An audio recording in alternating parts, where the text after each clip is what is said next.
नमस्कार। मैं राजीव कुमार खरे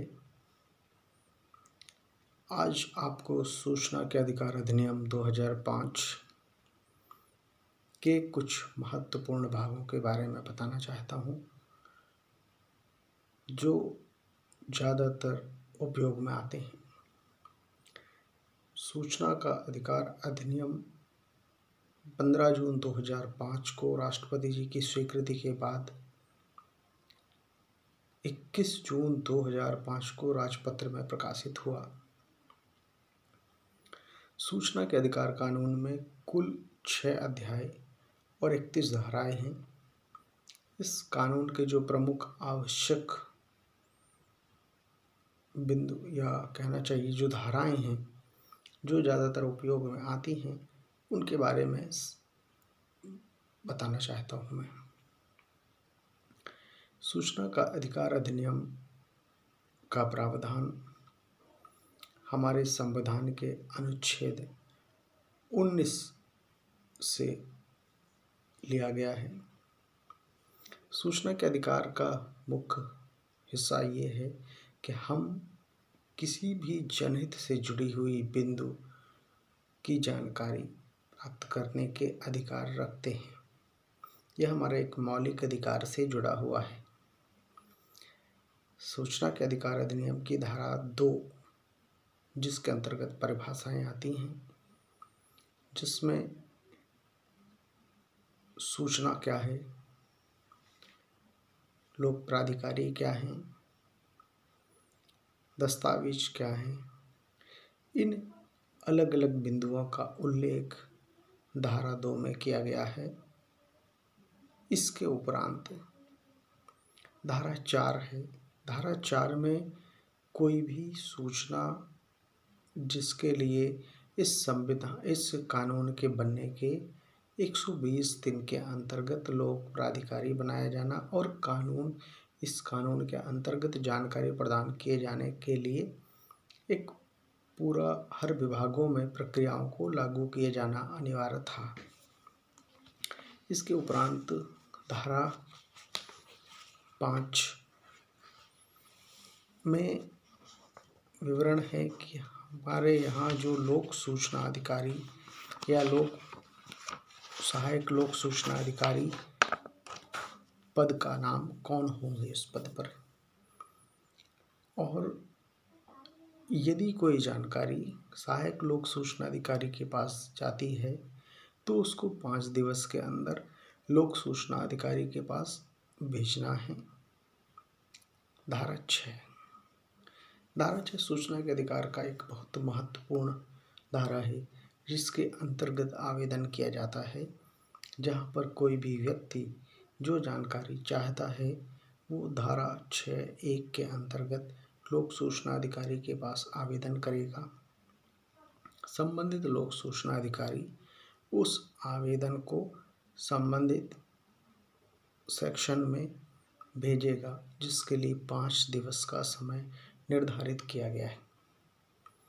धारा 7 किसी अनुरोध को निपटाए जाने की प्रक्रिया। धारा 7 के अंतर्गत यदि कोई जानकारी धारा 5(2) या धारा 6(3) के अंतर्गत अंतरित आवेदन पर 30 दिवस के भीतर निर्धारित शुल्क प्राप्त करने के उपरांत जानकारी दिया जाना है, या फिर यदि धारा 8 का तात्पर्य है कि जो जानकारी इस कानून के अंतर्गत दिए जाने की बाध्यता नहीं है, उस आधार पर अस्वीकार किए जाने के लिए या धारा 9 में वर्णित कारणों के अनुरोध अस्वीकार किया जाए, तब यह जानकारी इसी प्रकार, परंतु जहाँ पर मांगी गई जानकारी किसी व्यक्ति के जीवन की स्वतंत्रता से जुड़ी है, तो वह जानकारी 48 घंटे में उपलब्ध कराया जाना अनिवार्य है। धारा 8, अभी मैंने आपको धारा 8 के बारे में इसमें बताया था। धारा 8 ये कहती है कि अगर कोई जानकारी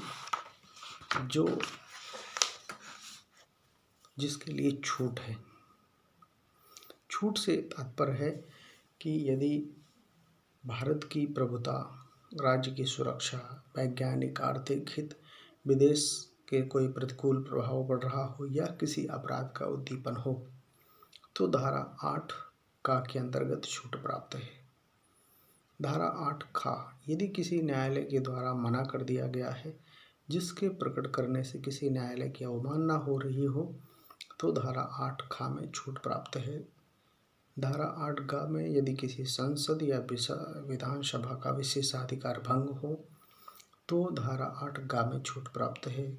धारा 8 घ, सूचना जिससे किसी वाणिज्यिक व्यापार या कोई गोपनीय या बौद्धिक संपदा शामिल हो जिसके प्रकट करने से किसी व्यक्ति की प्रतियोगी स्थिति को नुकसान पहुंच रहा हो तब ये जानकारी में छूट प्राप्त है, परंतु यदि कोई लोकहित है तो जानकारी दी जा सकती है।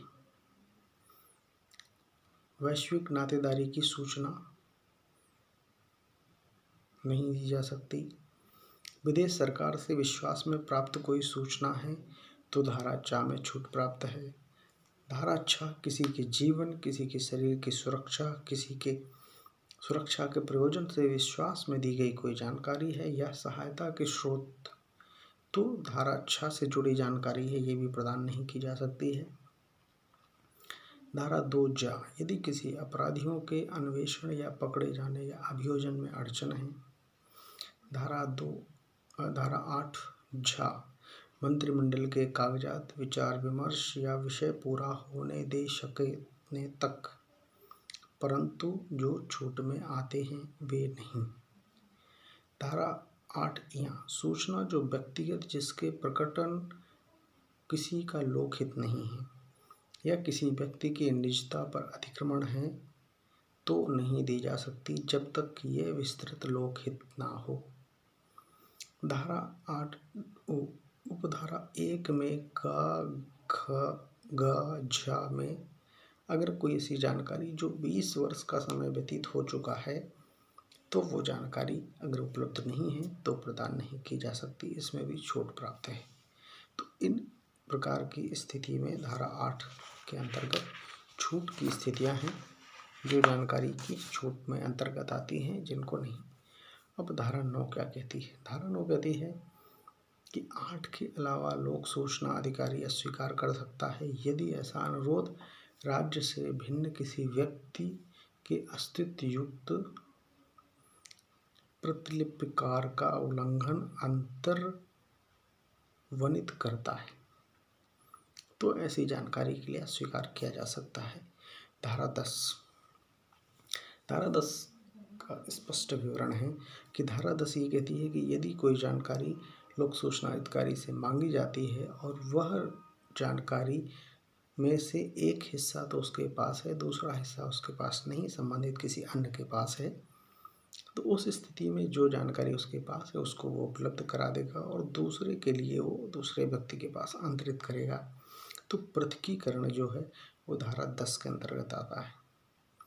इसी प्रकार धारा 11 पर व्यक्ति, सूचना मांगने वाले के अलावा कोई अन्य सारे व्यक्ति पर व्यक्ति की श्रेणी में आते हैं और पर व्यक्ति से जुड़ी जानकारी की स्थिति में उस पर व्यक्ति से आवेदन करके उसको पत्र द्वारा सूचित किया जाता है कि आपकी संदर्भित जानकारी मांगी जा रही है, इसमें आपको प्रदान करने में सहमति है।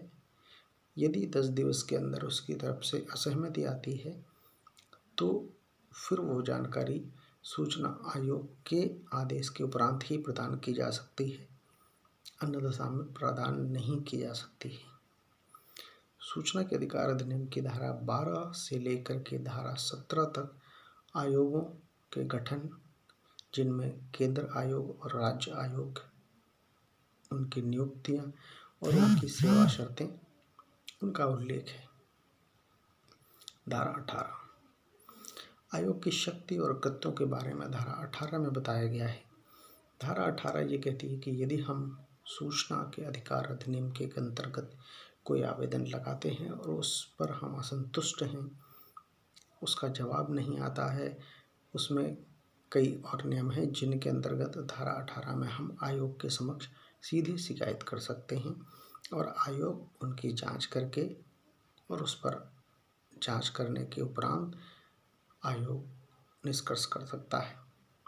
धारा 19 में प्रथम अपील का प्रावधान है।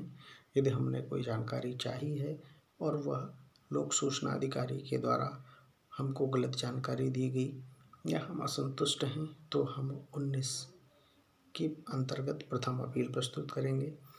उस प्रथम अपील को हम 30 दिवस के अंदर प्रस्तुत करेंगे।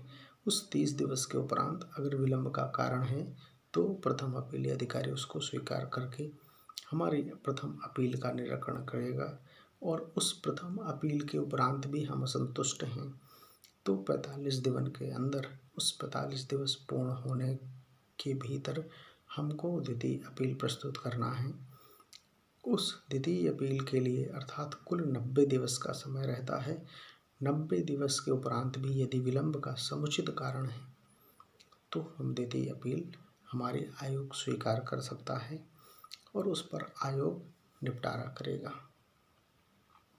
धारा 20 सूचना का अधिकार अधिनियम की धारा 20 एक महत्वपूर्ण धारा है जिसके अंतर्गत लोक सूचना अधिकारी के द्वारा जानकारी न दिए जाने पर या भ्रमित किए जाने पर आयोग के पास शक्ति है कि आयोग उसके ऊपर दंड अधिरोपित कर सकता है जिसमें 250 रुपये से 25,000 रुपये तक जुर्माना लगाने की शक्ति आयोग को प्राप्त है।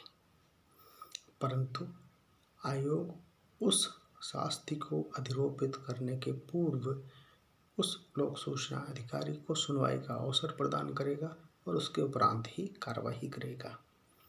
धारा 21 केंद्रीय संगठनों पर सूचना के अधिकार अधिनियम के प्रावधान लागू नहीं होते हैं, उनको स्पेशल छूट प्राप्त है जो कि धारा 21 के अंतर्गत आते हैं।